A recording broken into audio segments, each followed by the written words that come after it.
When I was in high school, I actually wanted to be a commercial artist. This was in the early 60s.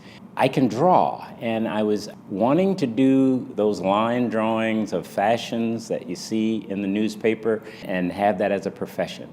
But in the part of the country I was growing up in, and in those particular times, commercial art wasn't considered a very practical thing to do. And I was also interested in electricity, so I became an electrical engineer. And then art became something that was kind of in the background. But pretty quickly on, I found my way to cameras. And with an engineering background, I was interested in the technology of cameras and picture taking, and then realized that that could be my tool to take a path toward art.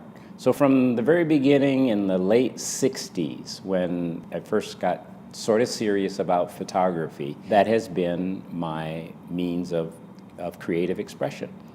I don't play any instruments at all. Mom sent me to take piano lessons, and I would manage not to get there. So finally she stopped sending me, and I still regret that. But much later in life, like around the mid-90s, my mother-in-law, Patricia Walton, who's no longer alive, was doing a jazz music program at KFAI.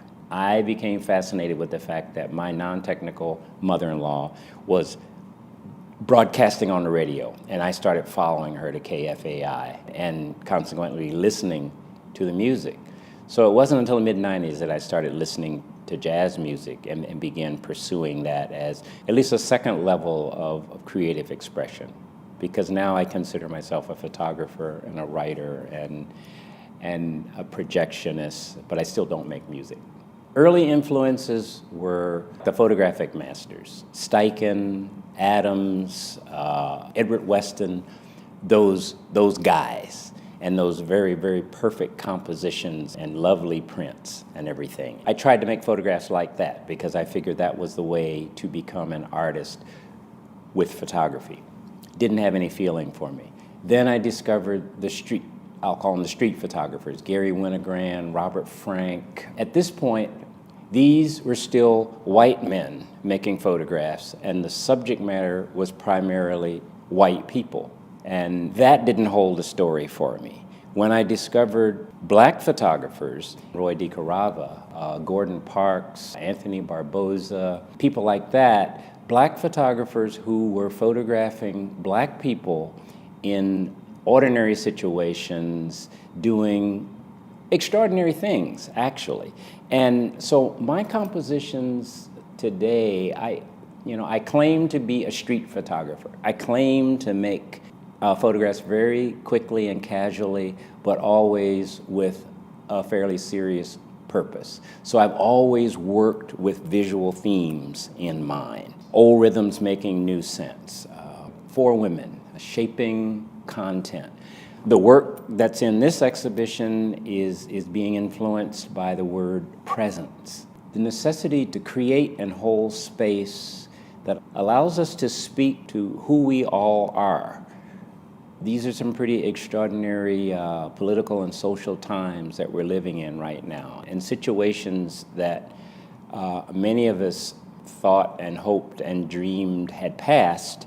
We've learned that they really haven't passed. They've been suppressed, and now they're being encouraged to come to the surface. So this idea of presence is a thought that's pushing me to make the kind of images I'm making now. The photographs that are here, there's a common visual element in all of them.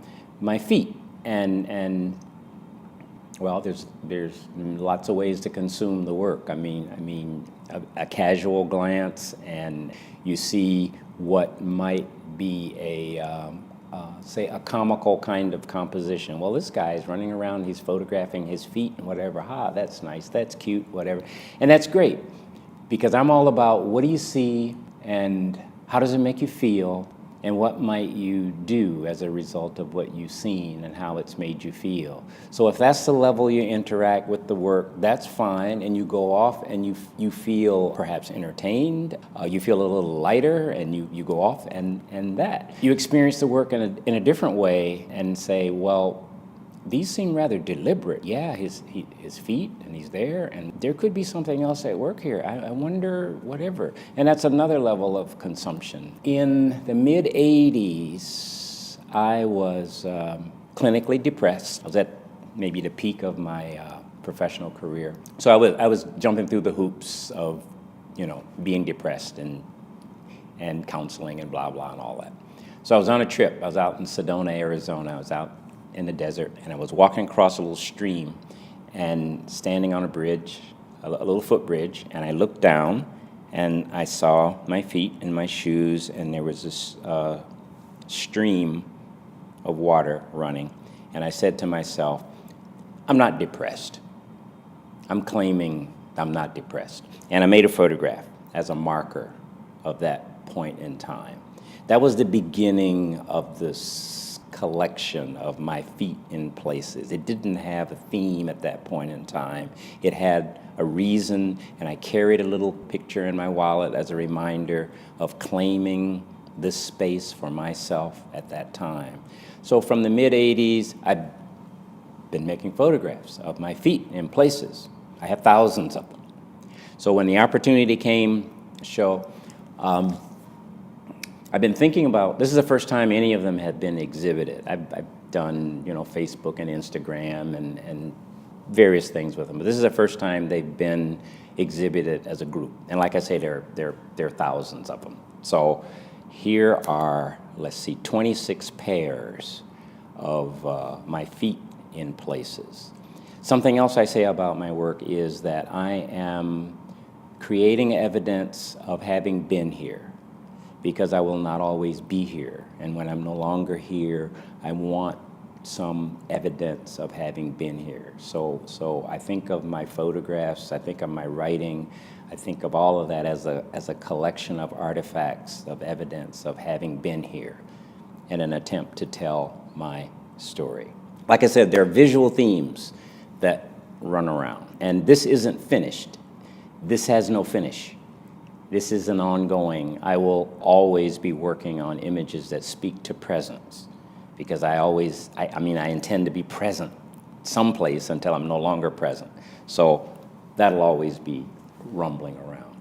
Since maybe 2002, 2003, there's been this idea in my head of four women who have been and continue to be influential in my life. My mother, my wife, my mother-in-law, and my daughter. My mother is no longer alive, and my mother-in-law is no longer alive. But the lives of those four women form a kind of catalyst for the storytelling and the narrative thread that I think is in my work. That was the output of my McKnight Fellowship in 2003. I had several objectives, but one of my objectives was to find a dominant visual theme in my work. That was one of my objectives during my McKnight year. So in 2002, I looked back through boxes of negatives and contact sheets and all that stuff to the early stuff, 68, 69, whatever. And I could see this grouping of trying to make spectacular images, trying to make Ansel Adamses, is that a word? And Edward Steikens and all, and like all of that. And then kind of the street photography scene, the 35 millimeter, huge depth of field, just, shot, that Gary Winogrand kind of style. And then to see the work that, here's my family, here's my family, here's my family. And remembering that I had set that work aside, saying, this doesn't qualify to be art because it's personal, it's snapshot, it's holiday, it's all of that, Turns out that was my work. That was the bulk of what I saw looking back from 2003 to the beginning. And at that point in time, I claimed that. And I turned it into this theme of four women. And I engaged a writer, J. Otis Powell, who's no longer with us. And J. Otis was writing along the lines of freedom, identity, and responsibility. And he knew 3 of the 4 women personally. And so he engaged his writing around those themes, freedom, identity, and responsibility, as he saw it in those 4 women's lives. And then I gathered photographs and whatever to support that. I learned about collaboration from J. Otis too, because I approached J. Otis and I said, hey, I want to commission you to do da-da-da-da-da-da-da-da. And he said, that ain't what I do. He said, here's what I do. I'm a writer, and right now I'm writing about freedom, identity, and responsibility. I know these women, whatever. Let's collaborate. And here's what a collaboration is. I come and I bring what I have. You come and you bring what you have. And together we come out of that with something that didn't exist had the 2 of us not come together. We were always moving in the same direction, but we were not always paralleling. Sometimes we were diverging in what we were doing, but still moving in the same direction. Sometimes we were converging. Sometimes we'd have some hot spots where we'd intersect and we'd say, wow, we're really clicked. So for a year, we worked like that, and I learned about collaboration. So the 4 women and their stories will always be there. One more, old rhythms making new sense. It's fascinating what time does to everything other than make us old. But old rhythms making new sense, there are compositions that reoccur. There will be a composition of my wife and our daughter doing something and becomes a photograph. Okay, time passes. There is a composition of our daughter and her daughter doing a similar kind of thing. And the thing I can think of right now, there was a tea party. We were having a tea party with our daughter. And then years and years and years later, she was having a tea party with her daughter. And I've paired compositions like that. So I have a series of things that I call old rhythms making new sense. And they aren't always family, but they are occurrences. They are reoccurrences of compositions. And sometimes it took a long time to be satisfied with it. Sometimes you see something and you have to be satisfied having seen it because you didn't get to photograph it. You saw it and you said, and just keep going. So that happens. There are things. I've tried to manufacture them, and that always is a disappointment. It just never works. So old rhythms making new sense. Shaping content. I'll say it this way. I went through a stage where I was doing camera-less abstractions. I was using a scanner, and I was using material objects. And it was a time right near when my mother died. And so we were closing up her house and her things. So I had lots of objects from my earlier life. So I was putting these objects on a flatbed scanner and scanning them, so hence camera-less abstractions. And then I was applying some things to them. There's a couple names that are escaping me right now of people, artists' work that was influencing me at that point in time, and that didn't stick with me. I have stuff like that, but I haven't done that. I started writing in 2008. 2008, I discovered my Columbus moment.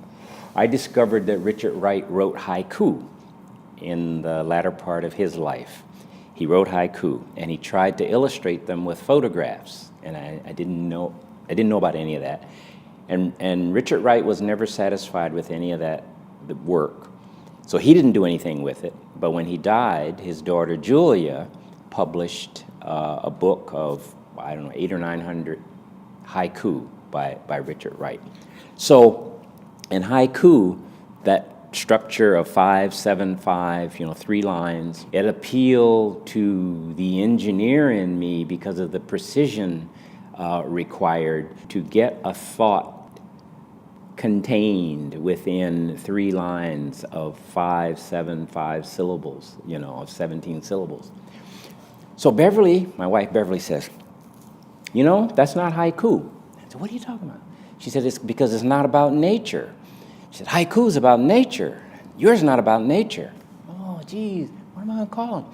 So I started calling them 17s because that's the sum of the syllables of the 3 lines. So 17, 17s. So Beverly comes along again. She says, have you ever heard of senrai? And, well, of course I hadn't. But that's another form of Japanese poetry writing that is everything haiku is, but not about nature. Senrai is about life. So technically my writing style is senrai. And I've been writing in that form since 2008. And now the poetry and the photographs are kind of coming together and supporting each other. One leads sometimes the other leads, whatever. And the reason this exhibition is presented in pairs like this is it's a mimicking of a book spread. And the texts that are on these images are actually in the photographs. There's no text layered on in this case, but there are other compositions where I do this pairing of that look like a book spread, and it has images, and then there'll be text on the same surface, or it'll be embedded in the image. I use a lot of layering of things to do that. So I've done a couple books, a couple self-published books. Presents, I have in my mind that there will be a book. I'm tinkering with it right now. I don't know beyond that. But OnDemand Printing has pretty much eliminated the barriers of publishing, you know. If you get past the hurdle of vanity, don't call it vanity, it's independent publishing, whatever.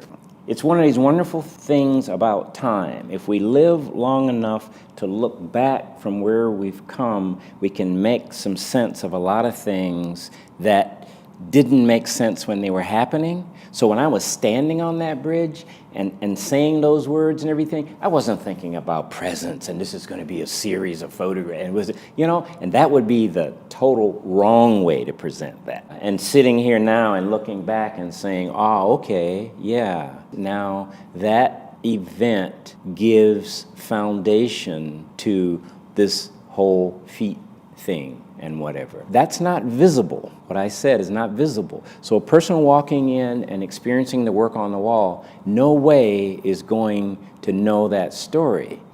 And that's okay. That's the beautiful thing about visual art, is it calls up stories that are inside the consumer. And that's also maybe kind of like the tragedy of visual art, because you work hard to say, here's the story, and somebody comes in and says, here's what it's about, and you go, no, that's not what But, I mean, think how boring an exhibition would be if all it had was a single story.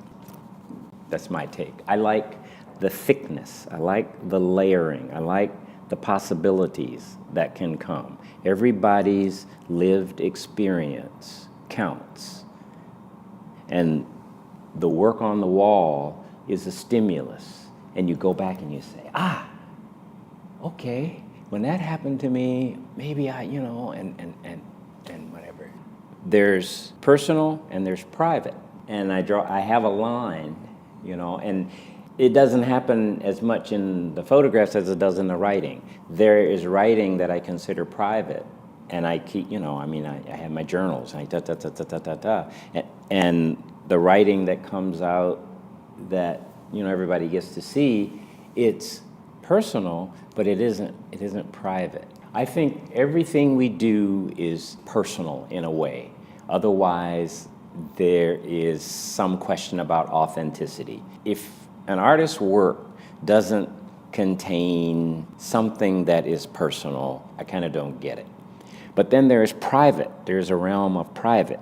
And I have a line that I don't cross with my visual work and with my written work, where there are things that are private, and I try to work them out in private and whatever. I don't try to work them out in my work.